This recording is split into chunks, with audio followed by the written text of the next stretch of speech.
नमस्कार दोस्तों, इस वीडियो में आप सीबीएसई बोर्ड के द्वारा आयोजित की गई सीटेट दिसंबर 2021 के अपर प्राइमरी के दिनांक 22 दिसंबर 2021 शिफ्ट के पेपर के संस्कृत पार्ट का कंप्लीट सॉल्यूशन देखने जा रहे हैं।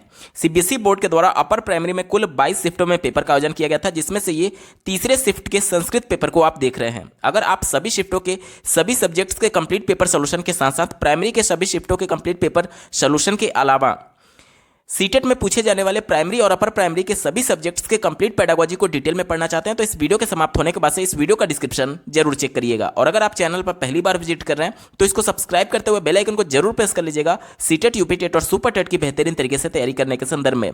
चलिए दोस्तों, आज की इस महत्वपूर्ण वीडियो को शुरू करते हैं।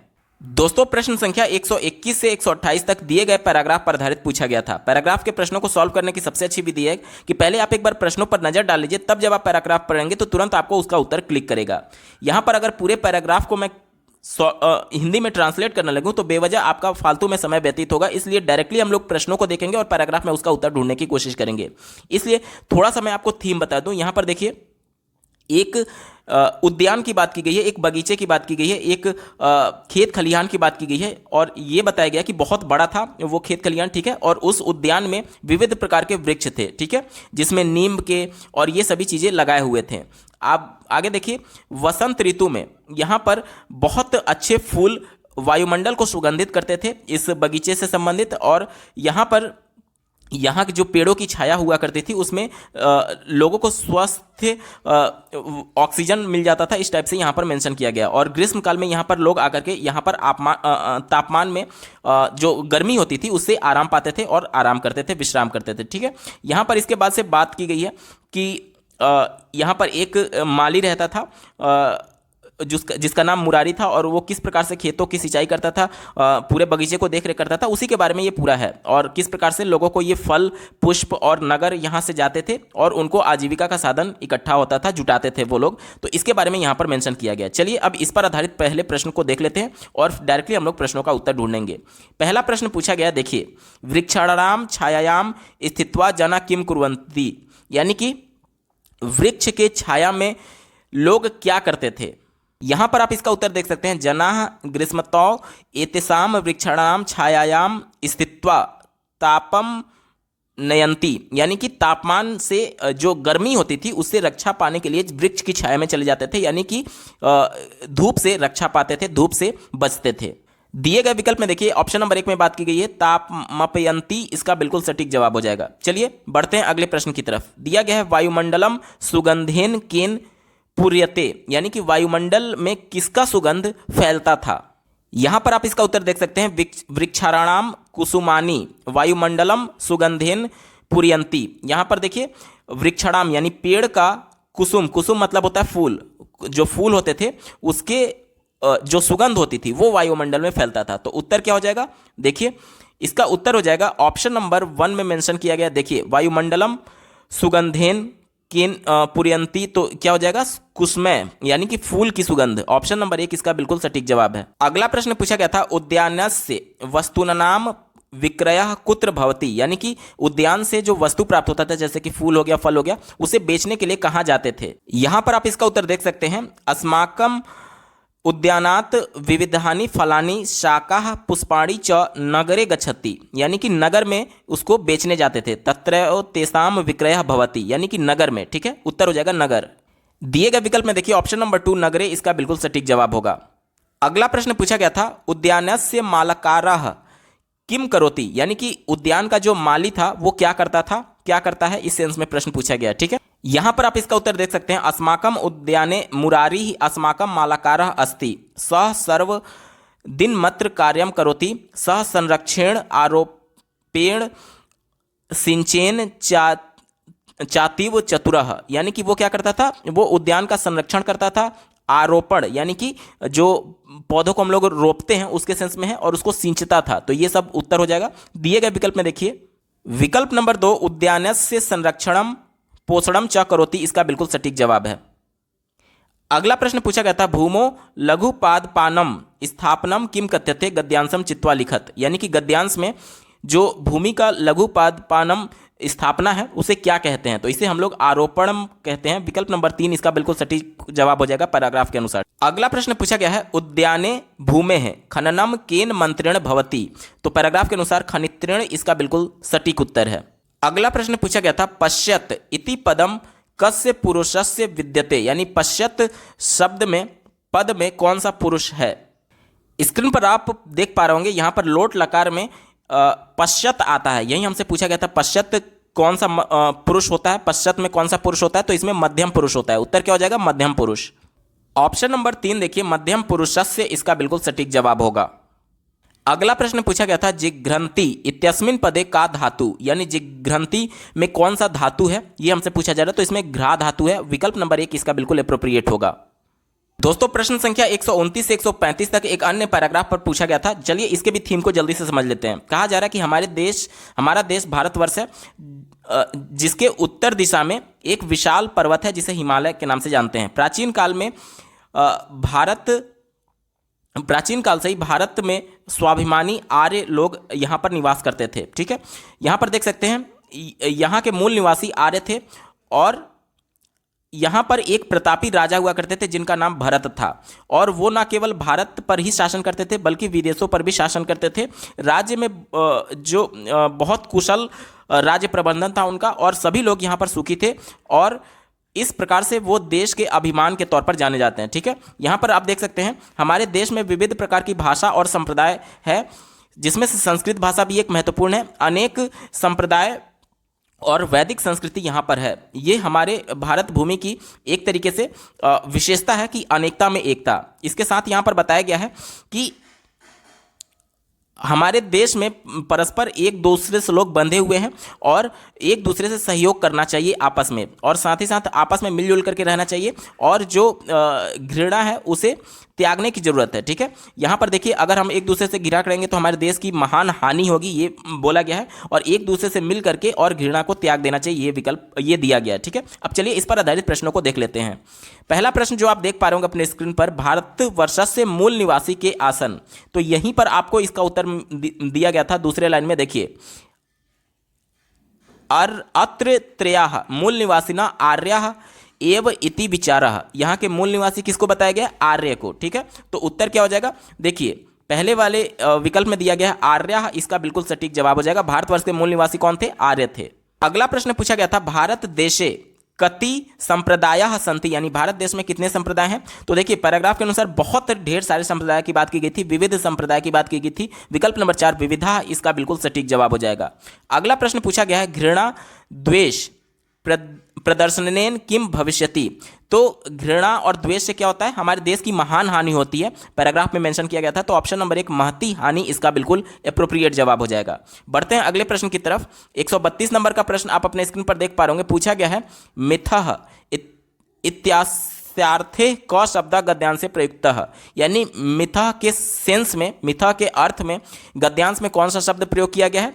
तो इसमें परस्परम प्रयोग किया गया है। विकल्प नंबर 3 यहां पर बिल्कुल एप्रोप्रिएट जवाब हो जाएगा। ठीक है, चलिए अगला प्रश्न पूछा गया है, विदेशेषु कस्य शासनम आसीत, यानी कि विदेशों पर किसका शासन था? तो पैराग्राफ के अनुसार जो भरत राजा थे उनका शासन ना सिर्फ भारत बल्कि विदेशों पर भी था। तो उत्तर क्या हो जाएगा? भरतस्य। ठीक है, विकल्प नंबर 2 यहां पर बिल्कुल सटीक जवाब हो जाएगा।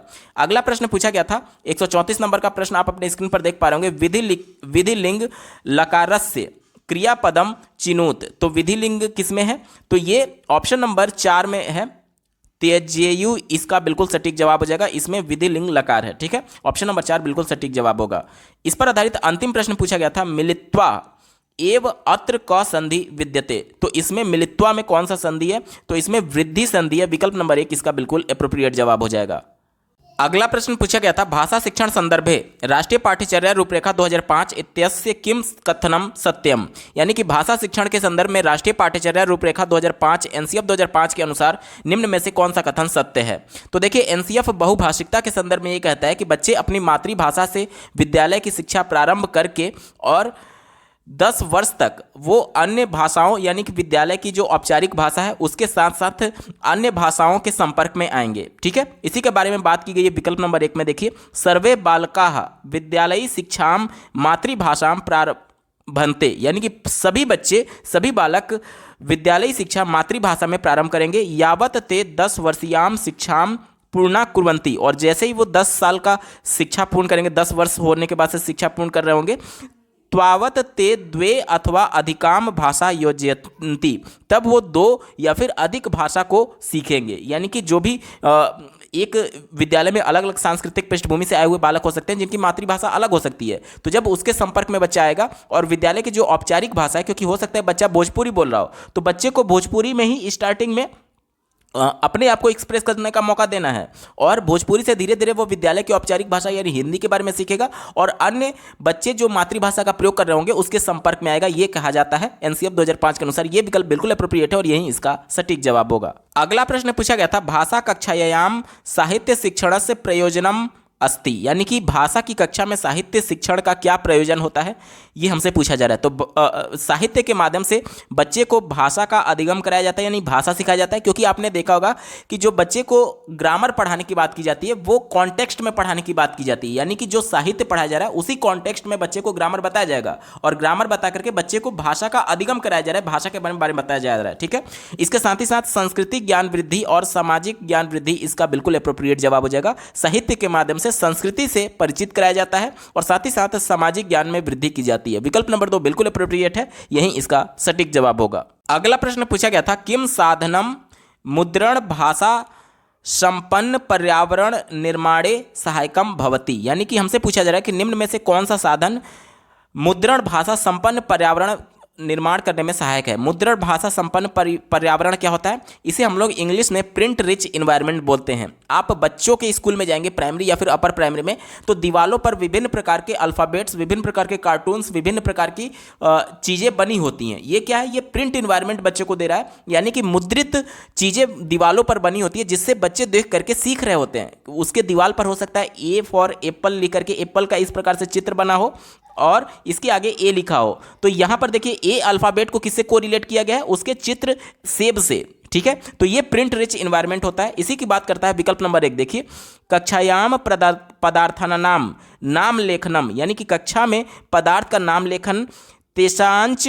पदार्थेषु संलेपनम, और जैसे कि ए फॉर एप्पल मैंने बताया था, तो हो सकता है एप्पल यहाँ पर पूरा लिखा हो और इसके साथ ही एप्पल का यहाँ पर चित्र बनाया गया हो। वहीं हमसे बोला गया है पदार्थ का नाम, तो ये पदार्थ का नाम हो गया और उसका संलेपन यानी एफिक्स किया गया, उसका चित्र जो है उससे जुड़ा हुआ इस प्रकार से प्रदर्शित किया जा सकता है। तो ये क्या है, ये बच्चे को प्रिंट रिच इन्वायरमेंट प्रोवाइड करता है। ऑप्शन नंबर 1 बिल्कुल अप्रोप्रिएट है, यही इसका सटीक जवाब होगा।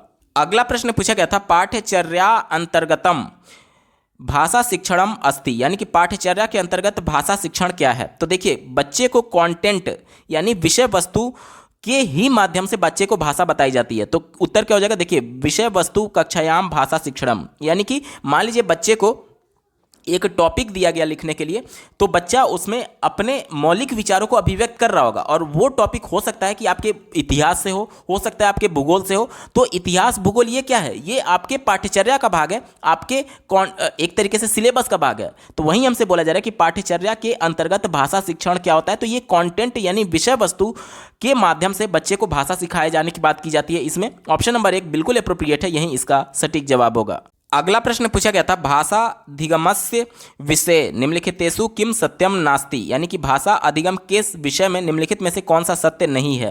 पहले विकल्प से शुरुआत करेंगे, देखिए निगेटिव सेंस में पूछा गया, पहले विकल्प से शुरुआत करते हैं। यदि भाषायाः सह प्रचुरः संपर्कः स्यात् तदा सर्वे छात्राः सुगमतया भाषा शिक्षितुम् अर्हन्ति, यानी कि ये कहा जा रहा है कि अगर बच्चे को प्रचुर मात्रा में संपर्क करने का मौका दिया जाए तो वो बच्चे उस भाषा को सीख सकते हैं। ये कहा जा रहा है कि बच्चे को अगर प्रॉपर इन्वायरमेंट दिया जाए, कम्युनिकेट करने का मौका दिया जाए, अवसर दिया जाए, तो बच्चे उस भाषा को सीख सकते हैं। तो ये तो बात बिल्कुल पॉजिटिव है। चूंकि पॉजिटिव है इस वजह से हमारा उत्तर नहीं होगा, क्योंकि हमसे निगेटिव सेंस में पूछा गया था। दूसरा देखिए, भाषा शिक्षण कालस्य आवश्यकता वर्तते, यानी कि भाषा शिक्षण के संदर्भ में समय की आवश्यकता होती है। बिल्कुल सही बात है। अब बच्चे को आप जब कम्युनिकेट करने के लिए समय देंगे, जितना बच्चा उस विषय के प्रति, उस भाषा के प्रति समय व्यतीत करेगा, कम्युनिकेट करने में, इंटरेक्शन करने में, अंतःक्रिया करने में, उतना ही अच्छे तरीके से वो भाषा को सीख सकता है। तो ये भी बात बिल्कुल पॉजिटिव है, लेकिन हमसे नेगेटिव सेंस में पूछा गया था, इस वजह से ये भी हमारा उत्तर नहीं होगा। तीसरा देखिए, भाषा अधिगमस्य अर्थोऽस्ति अर्थाधिगमः, यानी कि भाषा को सीखने के संदर्भ में, अर्थ को सीखने के संदर्भ में कहा जा रहा है कि भाषा सीखना क्या है, अर्थ को सीखना है। तो बिल्कुल सही बात है। भाषा के जो 4 कौशल होते हैं, सुनना, बोलना, पढ़ना और लिखना, तो जब आप किसी के द्वारा इंटरेक्शन कर रहे हैं, किसी के साथ इंटरेक्शन कर रहे हैं, तो उसकी बातों को आप क्या कर रहे होते हैं, अर्थ समझ रहे होते हैं। या फिर अगर आप किसी लेख को पढ़ रहे हैं तो पढ़ करके उसका अर्थ ग्रहण कर रहे होते हैं। यानी कि भाषा के जो 4 कौशल है उनमें से अर्थ ग्रहण करना इंपॉर्टेंट है, और यह भी बिल्कुल पॉजिटिव हो गया। इस वजह से हमारा उत्तर नहीं होगा। एक ही विकल्प बचा, ऑप्शन नंबर 4 देखिए। कहा जा रहा है कि भाषाया शिक्षणार्थम व्याकरण शिक्षणम आवश्यकम अस्ति, यानी कि ये कहा जा रहा है कि भाषा के शिक्षण के लिए व्याकरण का सीखना आवश्यक है। तो ये विकल्प निगेटिव है। कैसे? देखिए, आप लोग सीबीएसई बोर्ड में देखते होंगे कि बच्चे को इंग्लिश का इन्वायरमेंट दे दिया जाता है और वो बच्चे इंग्लिश में कम्युनिकेट करना सीख जाते हैं प्राइमरी स्तर पे ही। तो क्या उनको व्याकरण बताया गया? नहीं, उनको नेचुरल इन्वायरमेंट दिया गया। या फिर मान लीजिए बच्चा जब मदर टंग को सीख रहा होता है तो क्या उसको व्याकरण के नियम बताए जाते हैं? नहीं, वो नेचुरल इन्वायरमेंट में हूबहू अनुकरण करते करते चीज़ों को सीख जाता है, उस भाषा में प्रयोग करना, बोलना सीख जाता है। ठीक है, तो व्याकरण व्याकरण शिक्षण आवश्यक नहीं है। और ये प्रश्न बोला था कि ये आवश्यक है, चूंकि ये निगेटिव है, इस वजह से, चूंकि हमसे निगेटिव सेंस में ही पूछा गया था, ऑप्शन नंबर 4 बिल्कुल एप्रोप्रिएट होगा। अगला प्रश्न पूछा गया था, यदि भारतीय परिवेशे कश्चित् छात्रः 12 वर्षस्य आयुषि जर्मन भाषां फ्रेंच भाषां वा शिक्ष्यते तदा एतत् ज्ञायते। यानी कि हमसे ये बोला जा रहा है कि भारत के परिवेश में कोई छात्र 12 साल की उम्र में अगर जर्मनी भाषा और फ्रेंच भाषा को सीख रहा है, उसको पढ़ाया जा रहा है, तो ये क्या कहा जाएगा? तो इसे हम लोग भाषा का अधिगम बोलेंगे। क्यों? क्योंकि देखिए, वो मदर टंग 12 साल का बच्चा है तो जाहिर सी बात है मदर टंग वो सीख चुका होगा। तो जो मदर टंग सीखी जाती है वो फर्स्ट लैंग्वेज होती है, और उसके बाद जितनी भी लैंग्वेज सीखी जाएगी, चाहे वो फॉरेन लैंग्वेज ही क्यों ना हो, वो भाषा का अधिगम होता है। इसलिए विकल्प नंबर 1 इसका बिल्कुल एप्रोप्रिएट जवाब होगा। अगला प्रश्न पूछा गया था, यदि कश्चित् अध्यापकः 8वीं कक्षायां यात्रा विवरणस्य विवेचनं कृत्वा यात्रा विवरणा आधारित विचारेषु विचार विमर्श कारयति यत् छात्राः यात्रा विवरणेन सह मताः सन्ति न बत अयं प्रयोगः क कथ्यते। यानी कि कोई 8वीं कक्षा का छात्र है, 8वीं कक्षा के छात्र हैं जो शैक्षणिक भ्रमण होता है, यात्रा विवरण के संदर्भ में विवेचन करते हैं और उस पर आधारित सहमति जताते हैं। इस प्रकार से चीज़ें यहाँ पर मेंशन की गई है, यानी उस पर आधारित विचार विमर्श किया जाता है कक्षा में। ठीक है, तो ये हमसे पूछा जा रहा है कि ये प्रयोग क्या कहा जाएगा। तो देखिए, बच्चे जब शैक्षणिक भ्रमण करते हैं तो वो उनके परिवेश से बाहर का हिस्सा होता है, इसीलिए ये किस प्रकार का प्रयोग होगा? ये बहिर्वेशीय प्रयोग होगा। बहिर्वेशीय यानी परिवेश में अगर होता तो परिवेशीय प्रयोग होता, और चूंकि शैक्षणिक भ्रमण बच्चा अपने परिवेश से बाहर जाकर के किसी ऐसे ऐतिहासिक जगह का या फिर किसी ऐसी जगह जाकर के शैक्षणिक भ्रमण टीचर के द्वारा कराया जाता है जिससे बच्चे को सीखने का मौका मिलता है, तो ये उसके परिवेश के बाहर का है, इसलिए बहिर्परिवेशीय प्रयोग इसका बिल्कुल एप्रोप्रिएट जवाब होगा। अगला प्रश्न पूछा गया था, भाषा वैज्ञानिकम अध्ययनम कथ्यते, यानी कि भाषा का वैज्ञानिक अध्ययन क्या कहलाता है? तो इसे भाषा विज्ञानम कहते हैं और इंग्लिश में लिंग्विस्टिक्स कहते हैं। विकल्प नंबर 1 बिल्कुल एप्रोप्रिएट होगा। अगला प्रश्न पूछा गया था, भाषा अधिग्रहणस्य कः सिद्धान्तः एव मन्यते यत् सर्वे मानवाः सामान्यान् सिद्धान्तान् मानदण्डान् च उत्तराधिकारे अनुग्रहन्ति या भाषा स्वरूपम नियंत्रणति यथा तथा सर्वा मानव भाषा परस्परम समानः सन्ति। यानी कि ये बोला जा रहा है कि भाषा अधिग्रहण के संदर्भ में कौन सा ऐसा सिद्धांत ये मानता है कि मानव के मस्तिष्क में जो व्याकरण का सार्वभौमिक सिद्धांत है, जिसके अंतर्गत प्रत्येक भाषा का व्याकरण कॉमन है। जैसे कि मैं मान के चल रहा हूँ, जैसे कि आप हिंदी में संज्ञा पढ़ते हैं तो वही संज्ञा आप इंग्लिश में भी पढ़ेंगे, नाम बस अलग है नाउन के नाम से। इसी प्रकार से संज्ञा आप संस्कृत में भी पढ़ेंगे। इसी प्रकार से चाहे कोई भी भाषा आप उठा करके देख लीजिए तो सब में आप व्याकरण के अंतर्गत संस्कृत पढ़ रहे होते हैं। यानी कि जितनी भी भाषा होती हैं विश्व की, उनका जो व्याकरण होता है वो कॉमन होता है, और इस वजह से बच्चे जो होते हैं वो एक भाषा सीखने के बाद से या फिर एक भाषा अधिग्रहण करने के बाद से दूसरी भाषा सीखने में उनको मदद मिलती है, क्योंकि वही चीज़ उसका भी ग्रामर लगभग सेम होता है, सार्वभौमिक ग्रामर होता है। तो ये कौन सा सिद्धांत है? ये वैश्विक व्याकरण सिद्धांत है। यानी कि कोई भी भाषा आप सीख लीजिए, सबका व्याकरण एक तरीके से कॉमन होता है, वही चीज़ें आप दूसरे भाषा में भी पढ़ रहे होते हैं जो कि आपको सीखने में मदद करता है। तो वैश्विक व्याकरण सिद्धांत इसका बिल्कुल एप्रोप्रिएट जवाब होगा। अगला प्रश्न पूछा गया था, भाषा अधिगम संदर्भे अधोलिखितेषु किम कतमम कथनम सत्यमस्ति, यानी कि भाषा अधिगम के संदर्भ में निम्न में से कौन सा कथन सत्य है। चौथे विकल्प से शुरुआत करते हैं। कहा जा रहा है कि मूल वक्तुम उच्चारणम सर्वाधिकम उपयुक्तम भवति, यानी कि भाषा के संदर्भ में कहा जा रहा है कि उच्चारण सर्वाधिक उपयुक्त है। तो ये विकल्प निगेटिव है। क्यों? क्योंकि भाषा का जो उच्चतम उद्देश्य होता है वो ये होता है कि बच्चा उस लैंग्वेज में अपने आप को एक्सप्रेस कर पाए, कम्युनिकेट कर पाए। केवल उच्चारण मात्र यहाँ पर लैंग्वेज का उच्चतम उद्देश्य नहीं है। इस वजह से ये विकल्प निगेटिव हो गया, क्योंकि उच्चारण तो वो कर लेगा, प्रोनाउंसिएशन कर लेगा, लेकिन क्या वो कम्युनिकेट कर पा रहा है उस लैंग्वेज में, ये इंपॉर्टेंट है। इस वजह से ये निगेटिव हो गया, हमारा उत्तर नहीं होगा, क्योंकि हमसे पूछा गया था कि कौन सा कथन सत्य है। तीसरा देखिए, बहुभाषा शिक्षणम छात्रेषु भारो अस्ति, यानी कि कहा जा रहा है कि बहुभाषिकता जो होती है वो बच्चों के लिए भार है। तो ये विकल्प निगेटिव है, क्योंकि एनसीएफ 2005 बहुभाषिकता को एक संसाधन के तौर पर देखता है, ना कि भार के तौर पर देखता है। तो ये भी निगेटिव हो गया, हमारा उत्तर नहीं होगा। दूसरा विकल्प दिया गया है, द्वितीय भाषाधिगमः प्रथम भाषायाः अनुग्रह्यते, यानी कि कहा जा रहा है कि जो प्रथम भाषा है, द्वितीय भाषा जो है वो प्रथम भाषा को सपोर्ट करती है। तो ये विकल्प निगेटिव है। प्रथम भाषा द्वितीय भाषा को सपोर्ट करती है, यानी कि जो टारगेट लैंग्वेज है उसको सीखने में प्रथम भाषा आपकी हेल्प करता है, और ये विकल्प कह रहा है कि द्वितीय भाषा प्रथम भाषा को अनुग्रहित करता है। तो ये विकल्प निगेटिव हो गया, हमारा उत्तर नहीं होगा। एक ही विकल्प बचा, ऑप्शन नंबर 1 देखिए, यदि कश्चिद जनः एकस्याम भाषायाः वरीयान् अध्येयता अस्ति सह द्वितीय भाषायामपि वरीयान अध्येता भवितुम अर्हति। ये विकल्प बिल्कुल पॉजिटिव और यही इसका सटीक जवाब होगा।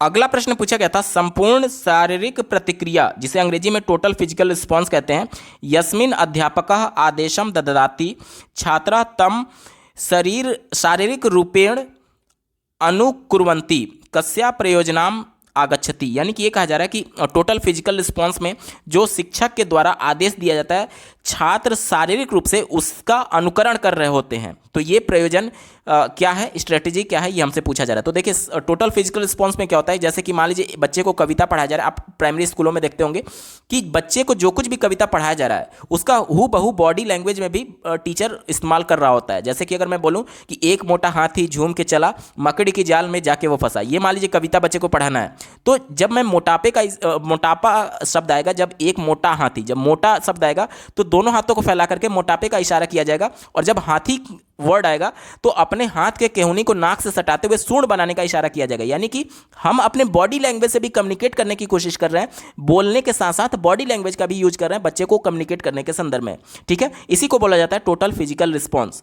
अब हमसे ये बोला जा रहा है कि टीचर जो टोटल फिजिकल रिस्पॉन्स कर रही है, आदेश देती है कि बच्चे भी इस प्रकार से शारीरिक रूप से उसका अनुकरण करेंगे। तो ये क्या है, तो ये देखिए, ये एक निमोनिक्स स्ट्रेटेजी है। निमोनिक क्या होता है? निमोनिक क्या होता है कि सिंबल्स होते हैं। सिंबल्स क्या है, जैसे कि हम अपने बॉडी लैंग्वेज का इस्तेमाल कर रहे हैं, जैसे मोटापे का इशारा करने के लिए दोनों हाथों को फैला रहे हैं, तो ये क्या है, निमोनिक्स है। यानी कि एक तरीके से स्मृति सहायक कह सकते हैं, यानी कि एक इमेज के सेंस में है, इमेज। अब जैसे स्मृति सहायक कहने का मतलब क्या हुआ, जैसे मोटापे का इशारा मैं कर रहा हूं तो लोगों के मन में, आपके मन में ये इमेज बना हुआ है कि मोटापा इसी एक तरीके से सिंबल से इंडिकेट किया जाएगा। तो आपके स्मृति में, आपके मेमोरी में, आपके माइंड में वो चीज़ें पहले से जीन पियाजे के सिद्धांत के अनुसार स्कीमा के तौर पर सेव है।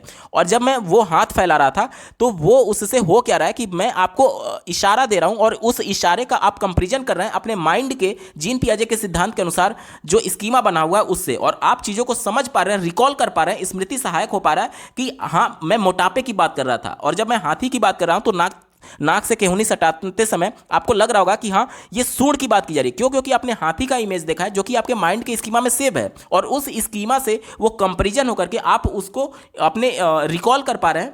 तो ये सभी चीजें क्या होती हैं, निमोनिक स्ट्रेटजी होती हैं। ठीक है, ऑप्शन नंबर 4 बिल्कुल एप्रोप्रिएट है, यही इसका सटीक जवाब होगा। अगला प्रश्न पूछा गया था, कश्चिद षष्ठया कक्षायाः अध्यापिका शब्दावली कायार्थम स्वगृहात् पदार्थान् सामग्री च आनयति पूर्व स चतुर्णां छात्राणां समेहु प्रयोगं करोति तत्पश्चात् संपूर्णा कक्षा तत्प्रयोगस्य अनुकरणं करोति भाषा शिक्षण अधिगमे एते पदार्था सामग्री च किम कथ्यते। यानी कि कहा जा रहा है कि देखिए, बच्चों को शब्दावली पर कार्य कराने के संदर्भ में, यानी कि शब्दों से परिचित कराने के संदर्भ में, वोकैबुलरी सिखाने के संदर्भ में घर से अध्यापक अपने घर से कुछ पदार्थ लेकर के आता है, कुछ सामग्री लेकर के आता है, और पहले वो बच्चों को 4 के ग्रुप में बांट देता है और उस 4 ग्रुप से उस बच्चों के साथ उस जो सामान लाया हुआ है उससे कुछ शब्दावलियों को बताता है और उसके बाद से पूरी कक्षा के सामने उससे अनुकरण करने के लिए कहता है। ठीक है, तो ये हमसे पूछा जा रहा है कि भाषा अधिग्रहण, भाषा अधिगम के संदर्भ में ये सामग्री क्या कहा जाएगा। तो इसे हम लोग सामान्य उपकरणानी कहते हैं, जैसे कि TLM का प्रयोग हम लोग कर रहे होते हैं,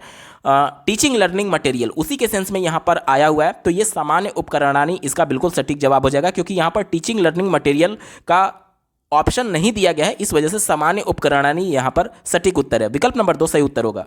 अगला प्रश्न पूछा गया था, पाठ्य पुस्तकेषु कथा कविता लेखन लेखाकानाम अन्य लेखा भवति, यानी कि पाठ्य पुस्तक में कहानी, कविता, लेखक नामा होता है और अन्य लेख होते हैं। एतादृश्यः सामग्र्यः चयनम वयम अनेन कारणेन कुर्मः यत् एषा सामग्री। तो हमसे पूछा जा रहा है कि किसी ऐसे कार्य में, किसी ऐसे कारणवश किसी इस कहानी, कविता और लेखानामा और अन्य लेख में से किसी को चयनित करना क्या कहा जाएगा। तो ये जो भी कहानी और ये सभी चीज़ें दी गई हैं ये क्या है, तो ये एक प्रमाणिक और स्वाभाविक भाषाम भवति, यानी कि प्रमाणिक कैसे, क्योंकि आपके पुस्तक में दिया गया और औपचारिक तरीके से दिया गया है, और इस वजह से जो भी आपके पुस्तक पब्लिकेशंस होते हैं वो सरकार के अंदर जो उनसे परमिशन लेनी होती है उसके बाद वो चीज़ों को प्रिंट कर रहे होते हैं। कोई भी अपने मर्जी से कोई भी बुक प्रिंट नहीं कर पा रहेगा,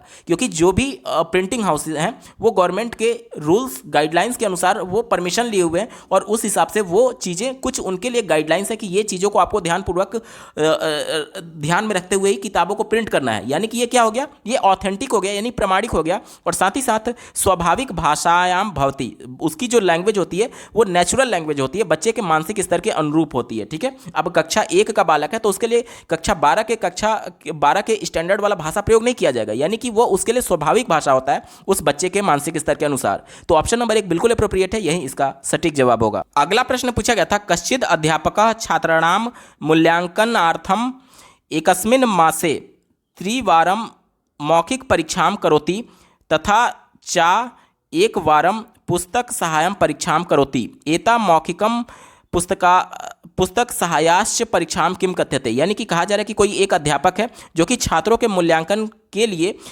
1 महीने में 3 बार मौखिक परीक्षा कराती है, साथ ही साथ 4 बार एक पुस्तक सहायक, पुस्तक पर आधारित परीक्षा कराती है। तो ये मौखिक परीक्षा और पुस्तक सहायक परीक्षा को क्या कहा जाएगा। तो देखिए, एक सत्र के बीच में बच्चों को आ रही समस्याओं के बारे में जानने के लिए ये एक तरीके से मौखिक परीक्षा और पुस्तक आधारित परीक्षा कराई जा रही है। तो इसे हम लोग क्या बोलेंगे, रचनात्मक मूल्यांकन बोलेंगे, या फिर इसी को एक और नाम से जाना जाता है निर्माणात्मक मूल्यांकन। ठीक है, जिसे अंग्रेजी में फॉर्मेटिव असेसमेंट बोला जाता है। विकल्प नंबर 2 यहाँ पर बिल्कुल एप्रोप्रिएट है, यही इसका सटीक जवाब हो जाएगा। ठीक है, तो ऑप्शन नंबर 2 यहाँ पर बिल्कुल एप्रोप्रिएट होगा।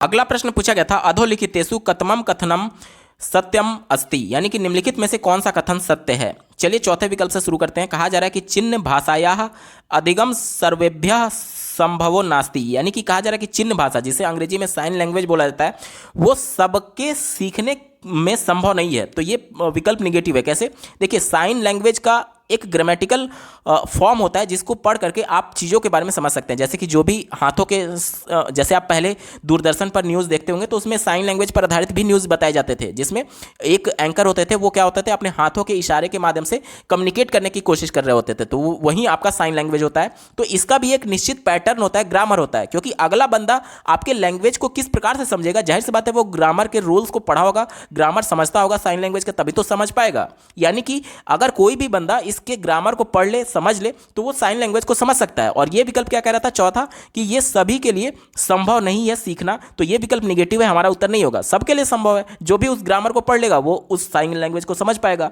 तीसरा दिया गया, संसारे केवलम एका एव चिन्ह भाषा अस्ति, केवल एकमात्र एक ही, यही ही पूर्ण रूप से, संपूर्ण रूप से, ये जहां पर भी वर्ड दिख जाए वो विकल्प हमेशा संकुचित होता है, निगेटिव होता है, हमारा उत्तर नहीं होगा।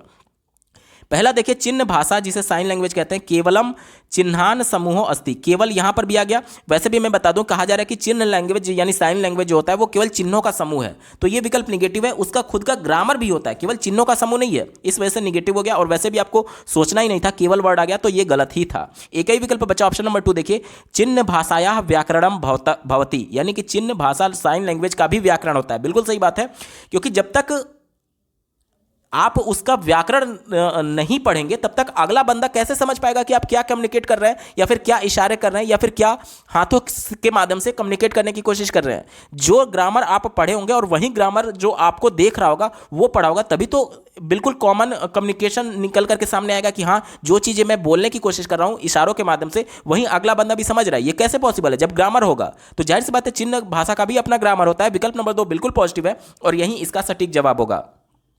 दोस्तों ये पेपर पूरा सॉल्व हो चुका है। आपको ये वीडियो कैसा लगा कमेंट के माध्यम से जरूर बताइएगा, क्योंकि आपका एक कमेंट मुझे मोटिवेट करेगा ऐसे ही महत्वपूर्ण वीडियो लाने के संदर्भ में। अगर आप सीटेट अपर प्राइमरी के संस्कृत के साथ साथ अन्य सभी सब्जेक्ट्स के कंप्लीट पेपर सॉल्यूशन के साथ साथ प्राइमरी के सभी शिफ्टों के कंप्लीट पेपर के अलावा सीटेट अपर प्राइमरी और प्राइमरी सभी सब्जेक्ट्स के कंप्लीट पेडागोजी को डिटेल में पढ़ना चाहते हैं तो इस वीडियो के समाप्त होने के बाद से इस वीडियो का डिस्क्रिप्शन जरूर चेक करिएगा। और अगर आप चैनल पर पहली बार विजिट कर रहे हैं तो इसको सब्सक्राइब करते हुए बेल आइकन को जरूर प्रेस कर लीजिएगा सीटेट, यूपी टेट और सुपर टेट की बेहतरीन तरीके से तैयारी करने के संदर्भ में। इस वीडियो को देखने के लिए आपका बहुत बहुत धन्यवाद। भगवान करे आपका दिन शुभ हो।